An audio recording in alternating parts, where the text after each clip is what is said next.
1 वाटी ज्वारी घेतलेली आहे, ती भिजत घालत आहे।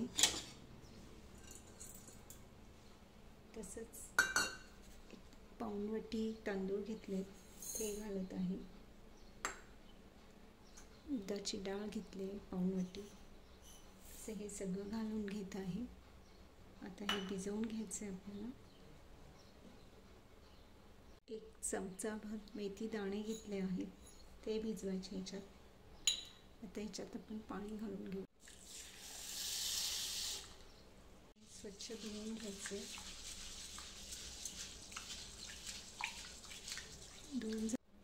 आता हे स्वच्छ धुवून घेतलेले आहे, त्यात पाणी घालूया चांगलं आणि भिजत ठेवूया।